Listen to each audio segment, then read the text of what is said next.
बाबा, आज येताना बासुंदी घेऊन या ना.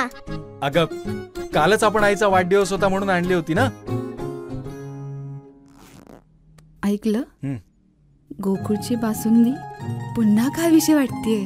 खरं सांगू, मलाही खावीशी वाटतेय. पुन्हा पुन्हा खावीशी वाटणारी गोकुळ बासुंदी. पण माझ्या कानावर निश्चित आलेले की त्या व्हिडिओच्या माध्यमातून जे कनेक्शन आहे या मर्डरच्या संदर्भात, या हत्येच्या संदर्भात, ते बऱ्यापैकी क्लिअर होते.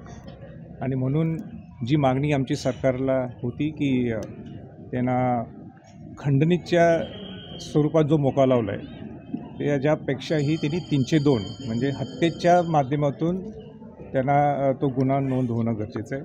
त्याशिवाय यातनं काही पर्याय नाही आहे. आणि त्यातलाच एक भाग आमचा सुद्धा पुढा होता की धनंजय मुंडेंनी सुद्धा मंत्री राहणं हे काही बरोबर नाही. त्या सगळ्या गोष्टी सगळ्या आपोआप टप्प्याटप्प्याने सगळ्या बाहेर येणार आहेत. म्हणजे आम्ही जे नेहमी सरकारला सांगत होतो की किंवा अनेक मोर्चे त्या बाबतीत निघाले, तुम्ही आता निर्णय घेण्याची वेळ आलेली आहे. किती वेळ आता वाट बघत बसायची. धनंजय मुंडे फार मोठं बोलतात. त्यांनी एक नैतिक दृष्टिकोनातून राजीनामा द्यायला पाहिजे. अनेक पूर्वीचे उदाहरणं आहेत जिथं अशोकराव चव्हाण असतील, आपले मनोज जोशी सर असतील, अंतुले माजी मुख्यमंत्री अंतुलेजी असतील, अनेक माजी मुख्यमंत्र्यांनी सुद्धा आपला राजीनामा दिला आहे आणि परत एकदा क्लीन चिट घेऊन परत ते त्या राज्य सत्तेवर आले. आणि म्हणून एवढं काय लागलं या मंत्रिपदाचं, त्यांना गोडवा काय मला अजूनही कळत नाही. एक नैतिक जबाबदारी म्हणून द्यावा राजीनामा आणि सांगावं त्यांनी की माझे काय संबंध आहेत वाल्मिक कराडाचे. जग जाहीर आहे. त्यांनी पॉवर ऑफ अटर्नी वटमुक्त्यार पत्र वाल्मिक कराडांना दिलं स्वतःचं. म्हणजे ह्याच्यापेक्षा आणि काय पाहिजे. एवढं स्ट्रॉंग कनेक्शन आहे. तर एक जी महाराष्ट्रात चर्चा नाही, देशात चर्चा ह्या विषयावर चालू आहे. जगात विषय ह्या विषयावर सगळीकडनं चर्चा आहे.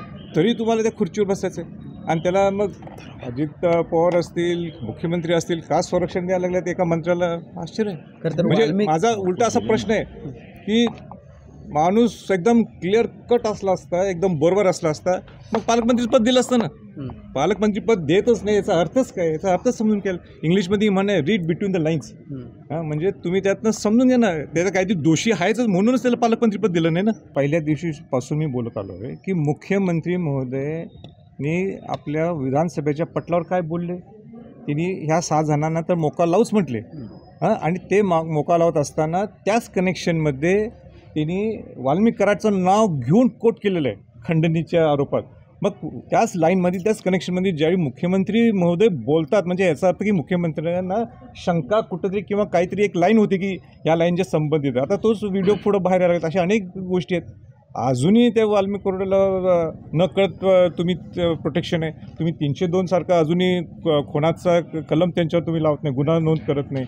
हे दुर्दैव आहे. म्हणून सरकारने आता वेळ न घालवता आणि पारदर्शकपणा आणून ते लवकर त्याला 302 लावा आणि या धनंजय मुंडेंनी तर राजीनामा द्यावा. ते बघू ना पुढं टप्प्याटप्प्याने समजेल आपल्याला काय करणार काय नाही.